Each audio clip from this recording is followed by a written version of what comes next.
റോയിയുടെ ഇടത്തെ നെഞ്ചിലൂടെ തുളച്ചു കയറിയ വെടിയുണ്ട കണ്ടെത്തിയിരിക്കുകയാണ്. ഇതാണ് മരണകാരണം എന്നാണ് പോസ്റ്റ്മോർട്ടം റിപ്പോർട്ടിൽ സൂചിപ്പിക്കുന്നത്. റോയ്ക്ക് മുമ്പേ രണ്ട് ഓപ്ഷൻസ് ആണ് ഉണ്ടായിരിക്കുക.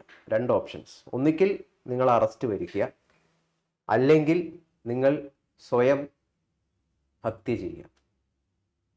ഇതിൽ എന്തുകൊണ്ടായിരിക്കും രണ്ടാമത്തെ ഓപ്ഷൻ ഇയാൾ സ്വീകരിക്കാൻ കാരണം? രണ്ടാമത്തെ ഓപ്ഷൻ സ്വീകരിച്ചെന്ന് ഉറപ്പുണ്ടോ? ഉണ്ടെങ്കിൽ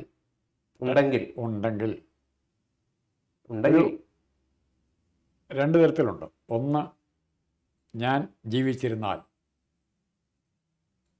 ഞാൻ എപ്പോഴാണെങ്കിലും കൊല്ലപ്പെടും എന്നൊരു തോന്നലുണ്ടാവുക. എനിക്ക് യാതൊരു മുൻകരുതലും എടുക്കാൻ പറ്റാതെ എൻ്റെ കുടുംബത്തെ അനാഥമാക്കിക്കൊണ്ട് ഞാൻ കൊല്ലപ്പെടും.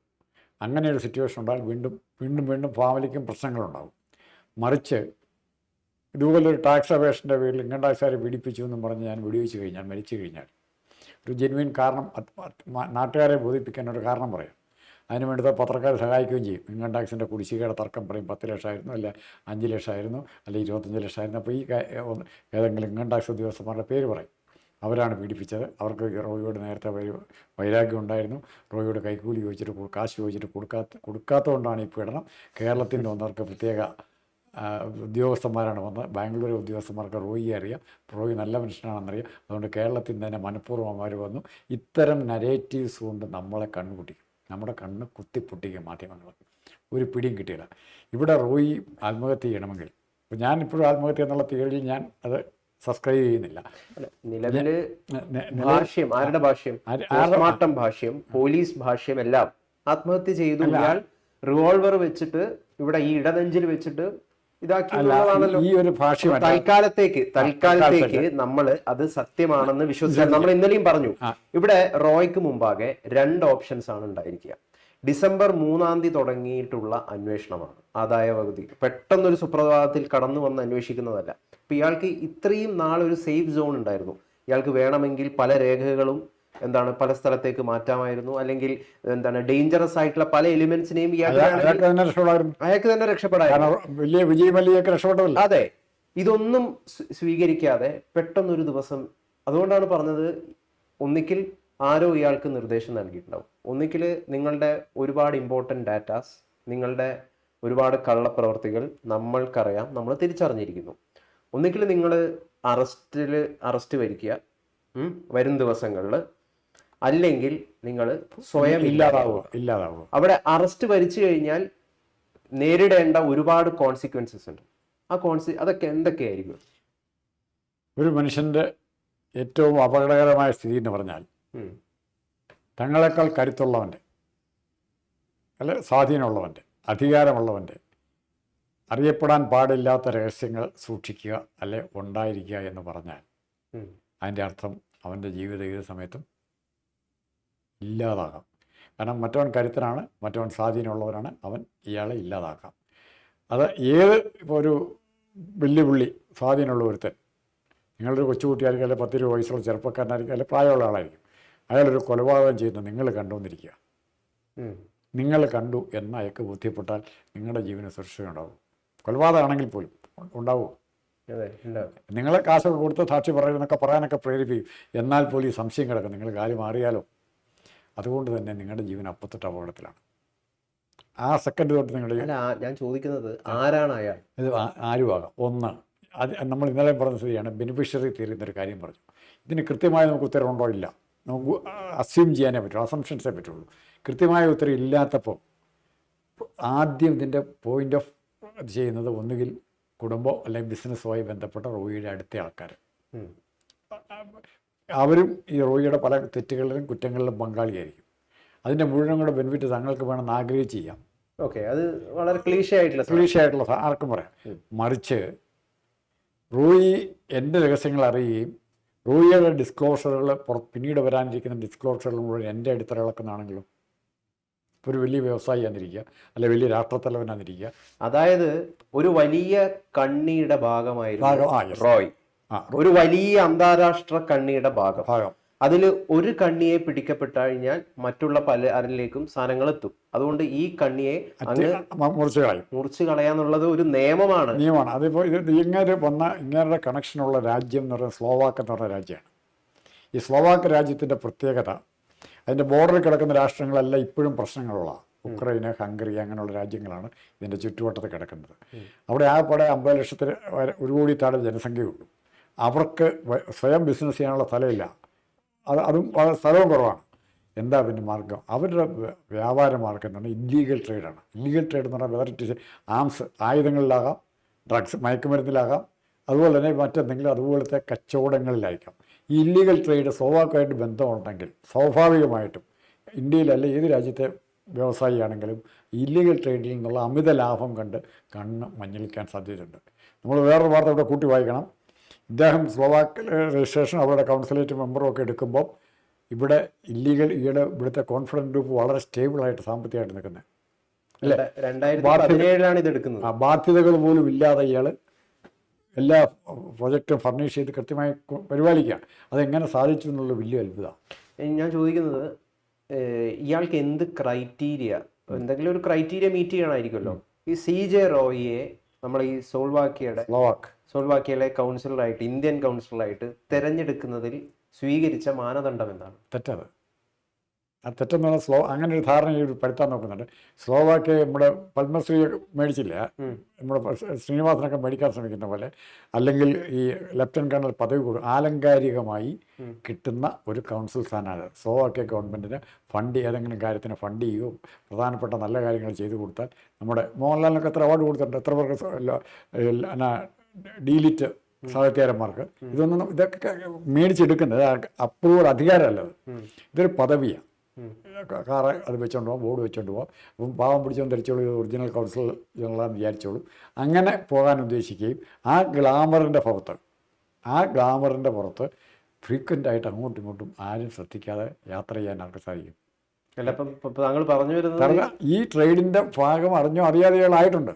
നമുക്ക് ചിലപ്പോൾ ഇയാൾക്ക് പോലും അറിയില്ലായിരിക്കും ഇയാളുടെ വിമാനത്തെ മറ്റു സാധനം വെച്ചിട്ടുണ്ട്. അല്ല, അവിടെ ഇയാൾക്ക് ഈ സ്ഥാനം കൊടുക്കുമ്പോൾ ചുമ്മാ വെറുതെ കൊടുക്കുന്നതല്ല. അവിടെ ഒരു കൃത്യമായിട്ടുള്ള അയാൾക്ക് ഒരു എയിം ഉണ്ടാകും, ഒരു ലക്ഷ്യമുണ്ടാകും. ഇയാൾക്കാണ് അത് കൊടുക്കുന്നത്. ഇയാൾക്കുള്ള വർക്ക് അവർ അസൈൻ ചെയ്ത് കൊടുത്തിട്ടുണ്ട്. അത് കംപ്ലീറ്റ് ചെയ്യാൻ ഓഫർ കൊടുത്തു എന്നിരിക്കട്ടെ. ഇപ്പോൾ മയക്കുമരുന്ന് ഞാൻ ഇത്ര എല്ലാ മാസവും 2 ട്രിപ്പ് മയക്കുമരുന്ന് ഞാൻ കിടത്തിയേക്കാം, അല്ലെ ആയുധം കിടത്താൻ സഹായിച്ചേക്കാം എന്ന് ഒരു അഷുറൻസ് ഇയാൾ കൊടുക്കുകയും ഇയാളെ സമൂഹത്തിൽ മാന്യനായിട്ട് നിർത്തേണ്ട ആരുടെ ആവശ്യം? സമൂഹത്തിൽ അംഗീകാരമുള്ള രാഷ്ട്രീയക്കാരെയും പോലീസ് ഉദ്യോഗസ്ഥൻ്റെ മുമ്പിലൊക്കെ അംഗീകാരമായിട്ട് നിർത്തി. ഇപ്പോൾ മോഹൻലാലിന് മേജർ പദവി കിട്ടി, അല്ല കേണൽ പദവി കിട്ടി. മോഹൻലാൽ ആ പദവി കൊണ്ട് മോഹൻലാൽ വഴിയിലേക്ക് ചെല്ലുമ്പോൾ മോഹൻലാലിനെ ബഹുമാനിക്കാൻ പട്ടാളക്കാരൊക്കെ തല്ലൂട്ട് കൊടുക്കണം. എന്നാൽ ഇപ്പോൾ പവറുണ്ടോ? ഒരു യുദ്ധത്തിന് ഓർഡർ ഇടാൻ പറ്റുമോ? അതുമില്ല. അപ്പോൾ അങ്ങനെ ആലങ്കാരിക പദവിയാണ് ഇപ്പം ഇങ്ങനെ കേട്ടിരിക്കുന്നത്. അവിടെ ആ പദവി ഉപയോഗിച്ച് ഇയാൾക്ക് മറ്റ് ബിസിനസ്സുകൾ ചെയ്യാൻ പറ്റും. ഞാൻ ചോദിക്കുന്നത്, വൈ ഈ കൺട്രി അതിൻ്റെ ഞാൻ ആദ്യം തന്നെ പറഞ്ഞു, അതിൻ്റെ ജിയോഗ്രാഫിക്കൽ പൊസിഷനിങ് എല്ലാ രാജ്യങ്ങളെയായിട്ട് ബന്ധിപ്പിക്കുന്ന കണ്ണിയാണ്. ഇത് ചെറിയ രാജ്യമാണ്. അപ്പം കുറച്ച് ജനസംഖ്യയുള്ളൂ. അധികം പേരെ അവർക്കെല്ലാം കുറച്ച് കാശ് കൊടുത്താൽ മാത്രമേ ഉള്ളൂ ആ രാജ്യം. അങ്ങനെ വേണം ചെയ്യാം, നമ്മുടെ കിറ്റ് കൊടുക്കുന്ന പോലെ. മറിച്ച് എല്ലാ അഫ്ഗാനിൽ നിന്ന് വരുന്ന മരുന്നുകൾ പല ഭാഗത്തു നിന്ന് അഫ്ഗാനിൽ നിന്ന് വരുന്ന കഞ്ചാവ് ഉൾപ്പെടെയുള്ള മരുന്നുകൾ ഉദ്ദേശിക്കാം. കഞ്ചാവ് കൃഷി അവിടെ ഉപയോഗിക്കുകയല്ല, പക്ഷെ അവർ അല്ലല്ല ഇപ്പുറത്തുനിന്ന് ഇത് വരും. മറ്റു ജീവാന അല്ലെ മറ്റു സാധനങ്ങളൊക്കെ ഈ ലാറ്റിൻ അമേരിക്കൻ രാജ്യങ്ങളിൽ നിന്ന് വരും. മറ്റേറ്റവും കൂടുതൽ മയക്കുമരുന്നുകൊണ്ട് വേറെ ഏരിയ ലാറ്റിൻ അമേരിക്കനാണ്. അല്ല, കഞ്ചാവ് എന്നൊക്കെ പറയുന്നത് ഹ്യൂജ് പ്രോഫിറ്റ് ഒക്കെയാണ്. പക്ഷെ അതിലും വലിയ മയക്കുമരുന്ന് ഉണ്ടാക്കുന്ന MDMA പോലുള്ള മരുന്നുകൾ ഉണ്ടാക്കുന്നുണ്ട് ഇന്നത്തെ കാലത്ത്. പക്ഷേ ഈ ട്രഡീഷണൽ മയക്കുമരുന്ന് പ്രിഫർ ചെയ്യുന്ന ഇഷ്ടംപോലെ ആൾക്കാർ യൂറോപ്പിലുണ്ട്, ഇന്ത്യയിലും ഉണ്ട്. ട്രഡീഷണൽ കഞ്ചാവ് ലേഹ്യം കുടിക്കുക എന്നുള്ളവർക്ക് ഇഷ്ടംപോലെ ആൾക്കാരുണ്ട്. അത് ഒരു പാരമ്പര്യമായിട്ട് അങ്ങ് വന്നു പോകുന്നതാണ്. അത് ഇതുണ്ട്, മാരിജുവാനുണ്ട് അല്ലേ. അങ്ങനെയുള്ള മയക്കുമരുന്നുകൾ ഓരോ ഏരിയയിൽ നിന്നാണ് വരുന്നത്. ഈ കഞ്ചാവ് കൃഷി ഇവിടെയാണ് കൂടുതൽ, പോപ്പി കൃഷിയുള്ളത് അഫ്ഗാനിസ്ഥാനാണ്. ഈ കഞ്ചാവ് കൃഷിയുടെ പൈസ അവർ ഉപയോഗിക്കണം എന്തിനാണ്? ഞാൻ ചോദിച്ചത്, അത് മനസ്സിലായി. ഇത് ആളുകൾക്ക് വ്യക്തമാവാത്തത് കൊണ്ടാണ് പറയുന്നത്. ഈ രാജ്യം, ഈ കൺട്രിക്ക് ഈ മയക്കുമരുന്ന് ഈ ഡീലുമായിട്ട് വലിയ ബന്ധമുണ്ടോ? അതിന്റെ ചരിത്രം എന്താണെന്ന് ഞാൻ ചോദിച്ചത്. അല്ല, സ്ലോവാക്യൻ ഗവൺമെന്റിന്റെ വരുമാന മാർഗം എന്ന് പറയുന്നത് മയക്കുമരുന്ന് കച്ചവടമായി ഡെവലപ്പ് ചെയ്തു. മറ്റു വ്യവസായങ്ങളോ, ചെറിയ രാജ്യമാണ്, വൻകിട വ്യവസായങ്ങൾ തുടങ്ങി അവിടെ സാമ്പത്തികമായിട്ട് വളരാൻ പറ്റില്ല. അവിടെ വരുമാനം കിട്ടാനുള്ള എളുപ്പവഴി അവർ സ്വീകരിച്ചു. അത്രയേ ഉള്ളൂ, വേറെ യാതൊരു കാര്യമില്ല. അതുകൊണ്ട് മാത്രം അങ്ങനെ ചില രാജ്യങ്ങളുണ്ട്. വെനിസിലയെ പറ്റിയൊക്കെ പറയുന്ന വെറുതെ പറയുന്നല്ല, കാര്യങ്ങളുണ്ട്. ലാറ്റിൻ അമേരിക്കൻ രാജ്യങ്ങളെ പറ്റി പറയുന്നതിന് കാര്യങ്ങളുണ്ട്. അപ്പോൾ ഇവർക്ക് അവിടെ ഡെവലപ്പ് ചെയ്യാതിരിക്കാൻ എന്താ മാർഗം? ആരും പിടിക്കാനില്ല, ചോദിക്കാനില്ല. ഇവരെ ശ്രദ്ധിക്കാതെ കിടന്നു. ചെക്കോസ്ലോവാക്യയുടെ പാർട്ടായിട്ടിരുന്നു. സെക്കൻഡ് വേൾഡ് വാർ കഴിഞ്ഞ ശേഷമാണ് ഇതൊക്കെ രംഗത്ത് വന്നത്. ആദ്യം ഇത് വേറൊരു ഗുണം കൂടിയുണ്ട്. ആദ്യം ഇത് കമ്മ്യൂണിസ്റ്റ് ചെക്കോസ്ലോവാക്യയുടെ ഭാഗമായിരുന്നു, റഷ്യയുടെ ഭാഗമായിരുന്നു. യുക്രൈൻ തൊട്ടടുത്തുണ്ട്, അപ്പുറമുണ്ട്, ഇതിനെ തൊട്ടടുത്ത് പോളണ്ടുണ്ട്, ഇവരൊക്കെ തൊട്ടടുത്ത് കിടക്കുക. അപ്പോൾ കമ്മ്യൂണിസ്റ്റ് രാജ്യങ്ങൾ ആദ്യകാലത്ത് ഇത് ചെയ്തിരുന്നു. ചൈനയുണ്ട്, ഇപ്പോഴും ഉണ്ട്, പാകിസ്ഥാൻ ഇപ്പോഴും ഉണ്ട്. എന്നാൽ അവരുടെ നാട്ടിലേത് സമ്മതിക്കുകയില്ല. ചൈനയെ മയക്കിക്കിടത്തി എങ്ങനെ കറുപ്പ് കൊടുത്താൽ മയക്കിക്കിടത്തി, അത്രയ്ക്ക് മാത്രം ഉണ്ടായിരുന്നു വിചാരിക്കും. കറുപ്പിൻ്റെ കറുപ്പ് യുദ്ധം എന്നാണ് എൻ്റെ പേര് പോലും. അപ്പം അങ്ങനെ മയക്കുമരുന്നിനെ വളരെയധികം പ്രോത്സാഹിപ്പിച്ചിരുന്ന, ആരും വലിയ ശത്രുതയോടെ കാണാത്ത, സ്ലോവാക്യയിൽ താൻ ഒരു പാക്കറ്റ് MDMA വിൽക്കാൻ പോയ, 10 ഗുളികയായിട്ട് വിൽക്കാൻ 10 ഗ്രാം MDMA ആയിട്ട് പോയാൽ താൻ വലിയ കുറ്റവാളിയായിട്ട് കാണില്ല.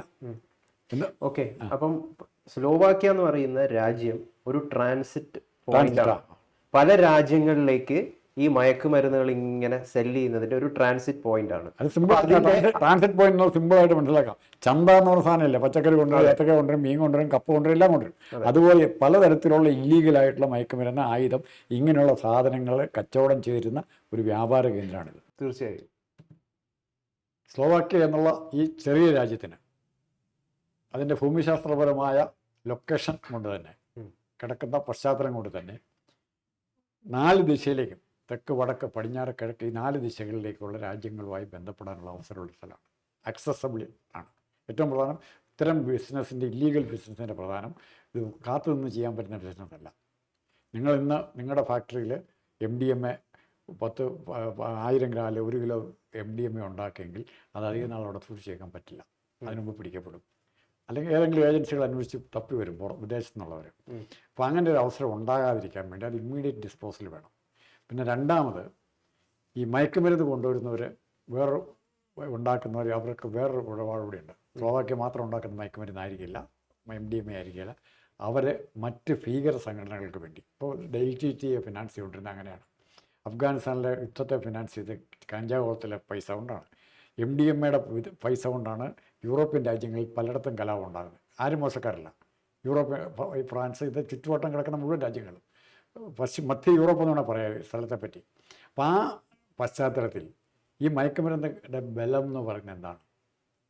മയക്കുമരുന്ന് ശൃംഖലയുടെ ബലം എന്ന് പറയുന്നത് അതിൻ്റെ കണ്ണികളുടെ ബലമാണ്. അതെ, അതിൻ്റെ കണ്ണികളുടെ ബലമാണ്. ആ കണ്ണികളിൽ ഒരെണ്ണം ദുർബലമായാൽ, വീക്കായാൽ മൊത്തം ചിലപ്പോൾ കണ്ണി പോയി തരും. അപ്പോൾ വീക്കാകാൻ കാത്തിരിക്കുകയല്ല അവർ. അതിന് അപ്പോൾ ഇവിടെ വീക്കായിട്ടുള്ള ആ കണ്ണി എന്ന് പറയുന്നത് റോയി ആയിരിക്കാം, ആയിരിക്കാം. റോയിയുടെ കറക്റ്റ് ഇപ്പോഴും ഇതുവരെ ആരും ഒരു ഉദ്യോഗസ്ഥനും പുറത്ത് പറഞ്ഞിട്ടില്ല. What was his economic source, ഇയാളുടെ ബിസിനസ് നടന്ന സോഴ്സ് എന്ന് പറയുന്നത് ഇതിൻ്റെ ഇടനിലക്കാരനാണ്. ഇയാളെ കച്ചവടക്കാരനായിരിക്കും, ഇടനിലക്കാരായിരിക്കും. ഇപ്പോൾ സ്ലോവാക്യയിൽ ഇത്ര 1 കിലോ MDMA മാറ്റണം, അല്ലെങ്കിൽ കഞ്ചാവ് ഇത്ര 1000 കിലോ കഞ്ചാവ് മാറ്റണം എന്നുണ്ടെങ്കിൽ അത് എങ്ങോട്ട് വേണം, എവിടെ വേണം എന്നുള്ള കോർഡിനേറ്റർ മാത്രമായിരിക്കും ഇയാൾ. പിന്നെ അത്യാവശ്യം ഇവിടെ ഒരു സോഴ്സ് സൂക്ഷിക്കും. എന്നാലും നമ്മൾ പറഞ്ഞ കാര്യത്തിൽ ഒരെണ്ണമുണ്ട്, മയക്കുമരുന്നിൻ്റെ പൈസ കൊണ്ടാണ് ആയുധം ഉണ്ടാക്കുന്നത്, ഇല്ലേ? ഇവിടെ ബാംഗ്ലൂർ ഏറ്റവും കൂടുതൽ സ്ഫോടനങ്ങൾ നടന്നൊരു സ്ഥലമാണ്. തൊട്ടടുത്ത് കോയമ്പത്തൂർ സ്ഫോടനങ്ങൾ നടന്നതാണ്. തീവ്രവാദ പ്രസ്ഥാനങ്ങൾക്ക് ആയുധത്തിനുള്ള പണം കിട്ടിയത് എവിടുന്നായിരിക്കും? ഇയാൾക്ക് എങ്ങനെ ഈ രാജ്യത്തിന്റെ ഈ ഒരു അംഗീകാരം, ഈ ഹോണററി അംഗീകാരം ലഭിച്ചു? എന്തുകൊണ്ട് ഇതേ രാജ്യം തന്നെ ചൂസ് ചെയ്തു? ഈ മയക്കുമരുന്നിന്റെ ഒക്കെ ഒരു ട്രാൻസിറ്റ് പോയിന്റ് ആയിട്ടുള്ള ഇതേ രാജ്യം എന്തുകൊണ്ട് ചൂസ് ചെയ്തു? ഇത്തരം കച്ചവടത്തിൽ ഏജന്റുമാരായിട്ട് വരുന്നവരെയും കച്ചവടക്കാരെയും സ്റ്റോക്കിസ്റ്റുകളെയും സമൂഹത്തിൻ്റെ മുമ്പിൽ മാന്യന്മാരായി നിർത്തുക എന്നുള്ളത് ഇത്തരം കാർട്ടലിൻ്റെ ആവശ്യമാണ്. ഈ അവാർഡ്, ഇത്തരം ഒരു പോസ്റ്റ് ഉണ്ടെന്നുണ്ടെങ്കിൽ ഫ്രീ ആക്സസ്സാണ്. വിമാനത്താവളത്തിൽ ചെന്നാൽ ആരും ചെക്ക് ചെയ്താൽ കടന്നു പോകാം. ഒരു VIP തുല്യമാണിത്. പോസ്റ്റ് പദവി VVIPക്ക് തുല്യമാണ്. അപ്പോൾ വിമാനത്താവളത്തിൽ ചെന്നാൽ കയറിപ്പോകാം, ഏത് സർക്കാർ ഓഫീസിലേക്കും കയറിപ്പോകാം, ഏത് പോലീസ് സ്റ്റേഷനിൽ ചെന്നാലും സല്യൂട്ട് ചെയ്യുള്ളൂ, അറസ്റ്റ് ചെയ്യില്ല. വ്യത്യാസം മനസ്സിലായോ? അപ്പോൾ ആ സൗകര്യങ്ങൾ, സർക്കാരിൽ നിന്ന് കിട്ടാവുന്ന സൗകര്യങ്ങളുടെ ബെനിഫിഷ്യറായിട്ട് ആരും മാറി, റോയി മാറി. ആ സൗകര്യം ഉപയോഗിച്ചുകൊണ്ട് സർക്കാരിൻ്റെ സ്പോൺസർഷിപ്പ് എന്ന് വേണം പറയാം, ഇൻഡയറക്റ്റ് സ്പോൺസർഷിപ്പ് എന്ന് പറയാം. സ്ലോവാക്യൻ ഗവൺമെൻറ്റിൻ്റെ ഇൻഡയറക്റ്റ് സ്പോൺസർഷിപ്പ് ആയിരുന്നു ഈ കച്ചവടത്തിനുള്ളതെന്ന് വേണം നമുക്ക് പറയാം. നമുക്ക് തെളിവൊന്നുമില്ല, എന്നാൽ പോലും അങ്ങനെ ആയിരിക്കാം. അതുകൊണ്ടായിരിക്കും ഇയാൾക്ക് പദവി കൊടുത്ത് ഈ ജോലി അസൈൻ ചെയ്ത് കൊടുത്തിട്ട് അത് സമർത്ഥമായിട്ട് ചെയ്യാനുള്ള സൗകര്യമാണ് ഉണ്ടാക്കി കൊടുത്തത്. ക്ലിയർ ആയല്ലോ? ഇനി ഇയാൾ ഈ മയക്കുമരുന്ന് മേടിച്ചുകൊണ്ട് വന്നിട്ട് ഇത് എങ്ങനെയെല്ലാം ഉപയോഗിച്ചെന്ന് ആൾക്കറിയത്തില്ല, ഏതെല്ലാം രാജ്യത്ത് ഉപയോഗിച്ചെന്ന് അറിയത്തില്ല. പാകിസ്ഥാനിൽ കൊടുത്തു കാണും, അല്ലെ അതുപോലെ തന്നെ പാകിസ്ഥാൻ്റെ സാധനങ്ങളും ചൈനയുടെ സാധനങ്ങളും ഇന്ത്യയിലേക്ക് കൊണ്ടുവരുന്നുണ്ടോ? അത് ശ്രദ്ധിക്കണം. ഇയാൾ അന്താരാഷ്ട്ര ബിസിനസ്സുകാരനാണ്. ഇയാൾ സ്ലോവാക്യ ഇന്ത്യയും മാത്രമായിട്ടല്ല ചൈനയുമായിട്ട് ഇടപെട്ട് ചൈനയ്ക്ക് വേണ്ടി നക്സലേറ്റുകൾക്ക് വേണ്ട ആയുധങ്ങൾ ഇഷ്ടംപോലെ കിട്ടിക്കൊണ്ടിരുന്നില്ലേ? ഒന്നാമത്തെ കാര്യം അത് ഇയാൾ പാകിസ്ഥാനിൽ കൊടുത്തോ ബംഗ്ലാദേശിൽ കൊടുത്തോ എന്നുള്ളത് അന്വേഷണ വിധേയമാക്കേണ്ട ഒരു കാര്യമാണ്. ഇവിടെ സംശയാസ്പദമായിട്ടുള്ള ഒരു സംഗതി എന്ന് പറയുന്നത് ഈ സ്ലോവാക്യ എന്ന് പറയുന്ന രാജ്യത്തിന്റെ ഓണററി പദവി ഇദ്ദേഹത്തിന് ലഭിച്ചിരിക്കുന്നു. ഈ സ്ലോവാക്യ എന്ന് പറയുന്നത് ഒരു വലിയ മയക്കുമരുന്നിന്റെ ട്രാൻസിറ്റ് പോയിന്റ് ആണ്. അപ്പൊ തീർച്ചയായിട്ടും നമുക്ക് സംശയിക്കാം, ഇയാളൊരു ഡീലർ ആയിരുന്നോ, ഇന്ത്യയിലേക്ക് ഇത്തരത്തിലുള്ള ഡ്രഗ്സ് കൈമാറ്റം ചെയ്യേണ്ടതിന്റെ ഒരു ഇടനിലക്കാരനായിരുന്നോ CJ റോയ് എന്ന് സംശയിക്കുന്നതിൽ യാതൊരു തരത്തിലുള്ള തെറ്റുമില്ല. താങ്കൾ പറഞ്ഞ കുറച്ചുകൂടെ നല്ല രീതിയിൽ എക്സ്റ്റെൻഡ് ചെയ്താൽ, കുറെ കൂടെ ശക്തമായിട്ട് എക്സ്റ്റെൻഡ് ചെയ്താൽ പറയാൻ പറ്റുന്ന കാര്യം, ഇയാൾ ഡീലർ മാത്രമല്ല, ഇന്ത്യയിലെ ലീഡർഷിപ്പ് ഇവിടെ വരുന്ന കണ്ണികളെ നിയന്ത്രിച്ചിരുന്ന താവട്ടുള്ളവരെ മുഴുവൻ അറിയാവുന്ന ആളാണ്. താവട്ടുള്ളവർക്ക് ഇയാളെ അറിയായിരിക്കും. അപ്പോൾ ഇയാൾ ഇവിടെ ഇങ്ങനെ ജീവനോടെ നിന്ന് കഴിഞ്ഞാൽ ഇയാളിൽ കൂടെ പോയ അറിവുകളെല്ലാം ആരിലേക്ക് ബാധിക്കും? ഏറ്റവും മുകളിലേക്ക് വരും. അതെ, ഏറ്റവും മുകളിലേക്ക് വന്നാൽ ട്രക്ക് കാർട്ടലിനെ തന്നെ വരും. ട്രക്ക് കാർട്ടൽ എന്ന് പറഞ്ഞാൽ ലോകത്തിലെ അമേരിക്കൻ പ്രസിഡന്റിനെ പോലും പേടിക്കാത്ത ഒന്നാണ് അന്തർദേശീയ ട്രക്ക് കാർട്ടൽ. അമേരിക്കൻ അവസാനം വെനിസുലയൊക്കെ ആക്രമിക്കുന്നതിൻ്റെ ഒരു കാരണം കൂടെ പകുതി കാരണം. അപ്പോൾ അത്തരം ട്രക്ക് കാർട്ടലിൽ ഒരിക്കലും ഇങ്ങനെയുള്ളവരെ വെച്ചേക്കില്ല. ഇപ്പോൾ ദാവൂദ് ഇബ്രാഹിം ഏറ്റവും വലിയ മയക്കുമരുന്ന് എല്ലാം ഉണ്ട്. അയാളെ എതിർത്തുള്ള ഒരാൾക്ക് നിൽക്കാൻ പറ്റുമോ? അതായത് നമ്മൾ കഴിഞ്ഞ ദിവസം പറഞ്ഞത് ആ രാജാവ് ആരാണ്? ആ രാജാവ് എന്ന് പറയുന്നത് ചിലപ്പോൾ ഒരാളായിരിക്കില്ല, ചിലപ്പോൾ ഒരു സംഘമായിരിക്കും, അങ്ങനെയും വരാം. കാർട്ടർ പലരും ചേർന്നുള്ളത്. എന്നാൽ പോലും ഇയാളെ ഇല്ലാതാക്കാൻ തീരുമാനിച്ചിരുന്നു. അതിൻ്റെ കാരണം, മെയിനായിട്ടുള്ള കാരണം, കൂടുതൽ രഹസ്യങ്ങൾ അറിയാമായിരുന്നു ഇയാൾക്ക്. അവരെക്കുറിച്ച് ഇയാളെ എങ്ങോട്ടാണ് കൊടുക്കുന്നതും സ്ലോവാക്യ അവിടെയും ഗവൺമെൻറ് ഇല്ലേ, അതിന് ചുറ്റുവട്ടത്തുള്ള ഗവൺമെൻറ് ഉണ്ട്. തീർച്ചയായിട്ടും. അപ്പോൾ ഇത് വളരെ കൃത്യമായിട്ടുള്ളൊരു കാര്യമാണ്. റോയ് എന്ന് പറയുന്ന കോൺഫിഡൻറ്റ് ഗ്രൂപ്പിൻ്റെ ചെയർമാൻ, വളരെയധികം കോൺഫിഡൻറ്റോട് കൂടിയിട്ട് ആളുകൾക്ക് മോട്ടിവേഷൻ നൽകുന്ന ഒരാൾ ഈ ഒരു ബുദ്ധിമോശം കാണിക്കുന്നുണ്ടെങ്കിൽ അതിന് പിന്നിൽ തക്കതായിട്ടുള്ള ഒരു കാരണമുണ്ട്. ആ കാരണം എന്ന് പറയുന്നത് ഇയാൾക്ക് ഒരുപാട് രഹസ്യം അറിയായിരുന്നു. ആ രഹസ്യം വഴി ഒരു വലിയ രാജാവിലേക്ക് അത് എത്തുമായിരുന്നു. ആ രാജാവ് തന്നെ ഇദ്ദേഹത്തെ രാജാവിന്റെ ആജ്ഞപ്രകാരം ഒരുപക്ഷെ ഇവിടെയൊക്കെ ഒരുപാട് ആൾക്കാർ നമ്മളെ ചുറ്റും ഒരുപാട് പല ചാനലുകളും കാണും. അതെ, അപ്പൊ ആ രാജാവിന്റെ ആജ്ഞപ്രകാരമാണ് CJ റോയ് ഇല്ലാതായിരിക്കുന്നത്. CJ റോയിയെ അങ്ങനെ ഇല്ലാതാക്കി എന്നേക്കുമായി രഹസ്യം കുഴിച്ചുകൂടാമെന്നുള്ള പ്രതീക്ഷയിലാണ്. പക്ഷേ ഇത്തരം രഹസ്യങ്ങൾ പിന്നെയും പുറത്തു വന്നുകൊണ്ടിരിക്കും, ഒരാളിൽ നിന്നല്ലെങ്കിൽ വേറൊരാളിൽ. അത് അതിൻ്റെ ഒരു ദൗർഭാഗ്യമാണ്. ഒത്തിരി രഹസ്യങ്ങൾ പുറത്തു വന്നിട്ടുണ്ട്. പക്ഷേ എല്ലാവരും മിടുക്കന്മാരാരും പിടിക്കപ്പെട്ടിട്ടില്ല. മാന്യമായിട്ട് തന്നെ അവസാനം. ഇപ്പോൾ ദാവൂദ് ഇബ്രാഹിമിന് ഇതുവരെ തൊടാൻ പറ്റിയിട്ടുണ്ടോ? അതെന്ത് ഇന്ത്യ ഗവൺമെന്റ് പിടിക്കണമെന്ന് കാണിയല്ല. നമ്മൾ തുടക്കം പറഞ്ഞത് തന്നെയാണ് സാറേ, റോയ്ക്ക് മുമ്പാകെ 2 ഓപ്ഷൻസ് ആണ് ഉണ്ടായത്. ഒന്നുകിൽ മരിക്കുക, അല്ലെങ്കിൽ കീഴടങ്ങുക, ജയിലിൽ വെച്ച് അവർ കൊന്നു കളയും. എന്തുകൊണ്ട് അദ്ദേഹം കീഴടങ്ങിയിരുന്നെങ്കിൽ എന്ത് സംഭവിക്കുമായിരുന്നു? കീഴടങ്ങിയിരുന്ന ജയിലിൽ വെച്ച് അവർ കൊന്നു കളയും. കീഴടങ്ങിയിരുന്നെങ്കിൽ ഇയാളിലൂടെ മറ്റു പല രഹസ്യവും അറിയായിരുന്നു. അങ്ങനെയല്ല. ഇപ്പൊ ചോട്ടറായ എന്ന് പറഞ്ഞാൽ വലിയ ബോംബെ അതോലോകത്തെ കൊന്നു കളഞ്ഞ കോടതിയിൽ വിചാരണയ്ക്ക് പോകുന്ന വഴിക്കൊക്കെ കൊന്നുകൂടി വയ്ക്കുന്നത്. അപ്പൊ ഇയാൾ ജയിലിൽ കിടന്നാൽ സുഖമായിട്ട് ഇയാളെ കൊല്ലും, തടവുകാരെ കൊണ്ട് കൊല്ലിക്കും, കൂട്ടത്തടവുകാരെ കൊണ്ട്. കേസുണ്ടോ? വല്ലതും ഉണ്ട്. അങ്ങനെ ഒത്തിരി നടന്നുകൊണ്ടിരിക്കുന്ന രാജ്യമാണിത്. ഇവിടെ നമ്മുടെ രാജ്യമല്ല, എല്ലാ രാജ്യത്തും ഇങ്ങനത്തെ കാര്യങ്ങൾ നടക്കുന്നുണ്ട്. പക്ഷെ ഇവിടെ നമ്മൾ മലയാളിയാണ്, അതിനാണ് നല്ല സമൂഹത്തിൽ നല്ല പേരാണ് ഇയാൾക്കല്ലേ. ആരെങ്കിലും ഇയാളെ പറ്റി, ഇയാളുടെ പാസ്റ്റ് ഹിസ്റ്ററിയോ ഇയാളുടെ ഡീലിങ്സ് നമ്മൾ അന്വേഷിച്ചാൽ ഹീസ് എ ജെന്റിൽമാൻ അല്ലേ. വളരെ വിശ്വാസയോഗ്യമായി സംസാരിക്കുകയും കാര്യങ്ങളും ഒക്കെ ചെയ്യുന്നത്. ആർക്കും ഒരു മോശം പറയാൻ ചിലപ്പോൾ തോന്നില്ല. പക്ഷെ ഉള്ളിൽ ഇങ്ങനെയായിരുന്നു. അങ്ങനെയുള്ളവരെയാണ്. ഇപ്പം നോക്കൂ, 2005 ഈ കോൺഫിഡൻറ്റ് ഗ്രൂപ്പ് ഇദ്ദേഹം ആരംഭിക്കുന്നത്. അതിനു മുമ്പ് ഇദ്ദേഹം HP എന്ന് പറയുന്ന ഒരു സ്വകാര്യ കമ്പനിയിൽ വർക്ക് ചെയ്യുകയായിരുന്നു. 2005 2025 നമ്മൾ എടുക്കുകയാണെങ്കിൽ ഒരു വലിയ ചെറിയ കാലയളവാണ്. ഈ ചെറിയ കാലയളവിൽ വലിയ സാമ്രാജ്യം, ബുഗാട്ടി, ലംബോർഗിനി പോലുള്ള വലിയ സാധാരണക്കാരനൊന്നും സ്വപ്നം പോലും കാണാൻ പറ്റാത്ത അപ്പം ഇത് ഉണ്ടാക്കണമെങ്കിൽ നിസ്സാരപ്പെട്ടിട്ട് അല്ലെങ്കിൽ സാധാരണ രീതിയിൽ ചിന്തിച്ചു കഴിഞ്ഞാൽ ഉണ്ടാക്കാൻ പറ്റില്ല. അപ്പൊ അവിടെയാണ് ഡ്രഗ്. പിന്നെ ഇന്ത്യയിലെയും ഏതെങ്കിലും അതിസമ്പന്നൻ ഈ ഇടപാടിൽ ഫിനാൻസ് ചെയ്യുന്ന ഒരാളായിരുന്നുവെങ്കിൽ, ആ അതിസമ്പന്നൻ സമൂഹത്തിൽ മാന്യനുമായിരുന്നെങ്കിൽ, ഇയാളുടെ കണ്ടുപിടുത്തം, ഇയാളുടെ വെളിപ്പെടുത്തലുകൾക്ക് വേണ്ടി അയാൾ കാത്തു നിൽക്കും. നോക്കൂ, ഈ റോയിലൂടെ ഞാൻ പറഞ്ഞതിന്റെ അർത്ഥം മനസ്സിലായെങ്കിൽ പിന്നെ നമുക്ക് അർത്ഥം പേര് പിന്നെ പറയാം. ഞാൻ പറഞ്ഞ അത് സാറ് പറഞ്ഞത് ഇതാണ്, ഈ റോയി എന്ന് പറയുന്നത് ഈ ഒരുപാട് പേരുടെ രഹസ്യ സൂക്ഷിപ്പുകാരനായിരുന്നു. ഇന്ത്യയിൽ തന്നെ ഒരുപക്ഷെ ഒരുപാട് വ്യവസായികൾ, രാഷ്ട്രീയക്കാരുണ്ടാകാം. അതാണ് സംഭവം. പൊളിറ്റീഷ്യൻസിൻ്റെ സഹായം ഇല്ലാതെ നടക്കുകയില്ല. പൊളിറ്റീഷ്യൻ ഇപ്പോൾ നമുക്ക് ജസ്റ്റ് നമ്മുടെ മുമ്പിൽ ഉദാഹരണമല്ലേ, ഇവിടുന്ന് ഇൻകം ടാക്സിൽ തിരുവനന്തപുരം എയർപോർട്ടിലുണ്ടായിരുന്ന ട്രാൻസ്ഫർ ചെയ്യില്ല. ഇപ്പോഴാണ് ട്രാൻസ്ഫർ ചെയ്യുന്നത്. പിണറായി വിജയൻ്റെ സ്വർണ്ണക്കടത്ത് കേസ് മുഖ്യമന്ത്രി പ്രധാനമന്ത്രി തന്നെ പറഞ്ഞ കള്ളക്കടത്ത് കേസിൽ ഒത്താശ ചെയ്ത് കൊടുത്ത ആൾ ഇവിടെ ജോലി ചെയ്തുകൊണ്ടിരിക്കുകയാണ് അടുത്ത ആൾ വരെ. ഇപ്പോഴാണ് ട്രാൻസ്ഫർ ചെയ്തത്. എന്തേ? അപ്പോൾ അതുപോലെ എല്ലാ സ്ഥലത്തും ഉദ്യോഗസ്ഥന്മാരും കാണിക്കൂട്ടത്തിൽ അവിടെ റെയ്ഡ് ചെയ്യാൻ പോയ ഉദ്യോഗസ്ഥന്മാരിൽ ഈ വലിയവൻ്റെ രാജാവിൻ്റെ ഏജന്റുമാരുണ്ടെന്ന് നമുക്കറിയാൻ മേല, അവിടെയും കാണാം. അങ്ങനെ ഇഷ്ടം പോലെ. അപ്പോൾ ഇത് ഞാൻ പറയുന്നു, എൻ്റെ അനുമാനം എന്ന് പറയുന്നത് കേവലം വെറും ഒരു ആത്മഹത്യയല്ല ഇത്. ഈ അടുത്ത വശത്ത് വെച്ച് തോക്ക കൊള്ളിക്കുക എന്ന് പറയുന്നത് ഇയാളുടെ ശരീരഘടന കണ്ടുകൊണ്ടാണ് ആലോചിക്ക് വരുന്നത്. വേണമെങ്കിൽ ചെയ്യാം. സാധാരണ പെട്ടെന്ന് ഇങ്ങനെ തോക്ക് കൊണ്ട് നോക്കൂ, ഇവർക്ക് തമ്മിൽ ഒരു കരാർ ഉണ്ടായിരുന്നു എന്ന് വിചാരിക്കാം. ആ കരാർ എന്ന് പറയുന്നത് പിടിക്കപ്പെട്ടാൽ സ്വയം തീർത്തേക്കുക. LTTക്കാർക്ക് സൈനൈഡിൻ്റെ മാല കൊടുക്കുമായിരുന്നു, സൈനൈഡ് ഗുളിക പതിപ്പിച്ച മാല. എന്തിനാ അത്? അല്ല, അങ്ങനെ ഒരു കരാർ ഒരുപക്ഷെ ഉണ്ടായിരുന്നില്ല. അപ്പം അവസാനം എത്തിപ്പോയി എന്ന് റോയ് തിരിച്ചറിഞ്ഞിരിക്കുന്നു. അങ്ങനെ ആ കരാറിന്റെ അടിസ്ഥാനത്തിൽ ഇയാൾ സ്വയം. അപ്പോൾ താങ്കൾ ഇപ്പോൾ പറഞ്ഞത് ഇതുവരെ നമ്മൾ ചർച്ച ചെയ്തതിൽ ഏറ്റവും നല്ല ലോജിക്കലായിട്ടുള്ളൊരു കൺക്ലൂഷനാണ്. ഇയാൾ ഇപ്പോൾ LTT കേഡേഴ്സിന് നമുക്കറിയാം, എല്ലാവരും സൈനൈഡിൻ്റെ മാല കൊണ്ടാണ് പിടിക്കപ്പെടുന്ന സെക്കൻഡിൽ പിഴുങ്ങും, രഹസ്യം പുറത്തു പോകാതിരിക്കാനായിട്ട്. അപ്പം ഓൺ ദി സ്പോട്ട് മരിക്കുകയാണ് സൈനൈഡിൻ്റെ മാലയാകുമ്പോൾ. പ്രഭാകരൻ്റെ കൂടെ ഉണ്ടായിരുന്ന അനേകം പേര് അങ്ങനെ മരിച്ചിട്ടുണ്ട്. അതേ സിസ്റ്റം അതിനേക്കാൾ കുറച്ചുകൂടെ സ്ട്രിക്റ്റ് ആയിട്ടുള്ള സിസ്റ്റം ആയിരിക്കും മയക്കുമരുന്ന് കിടത്തിൻ്റെ കാർട്ടലുകൾ മുകളിലത്തെ തട്ടി ഉപയോഗിക്കുന്നത്. താഴെ ഒരു വീഡിയോ കൊണ്ട് നടക്കുന്ന പ്രശ്നമല്ല. അല്ലാണ്ട് ഇതിൻ്റെ ഡീലേഴ്സ് ഇതെവിടുന്ന് വരുന്നു, എങ്ങോട്ട് പോകുന്നു, ഇതിൻ്റെ പൈസ ആർക്ക് പോകുന്നു എന്നറിയാവുന്നവനെല്ലാം ജീവിതം റിസ്ക് ചെയ്ത് തന്നെ തൊഴിൽ നിൽക്കുക.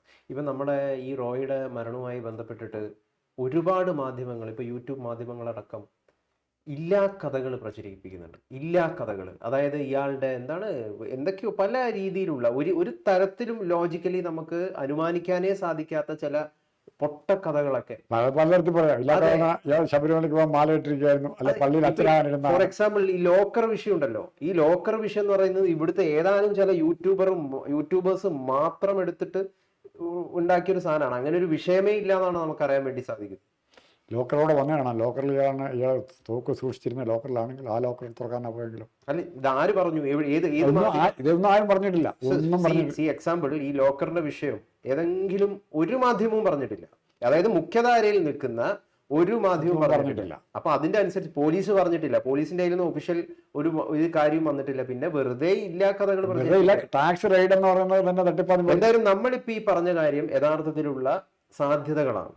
റോയിയെ ഇല്ലാതാക്കി എന്നുള്ള ഒറ്റ വാക്കുകൊണ്ട് തീർക്കാൻ പറ്റും. ഒന്നൊന്നും ആകാം, ആത്മഹത്യയാകാം. റോയിയെ ഇല്ലാതാക്കി, അതിന് അത്യാവശ്യമുള്ളവരുണ്ടായിരുന്നു, അവരാരെങ്കിലും. തീർച്ചയായിട്ടും.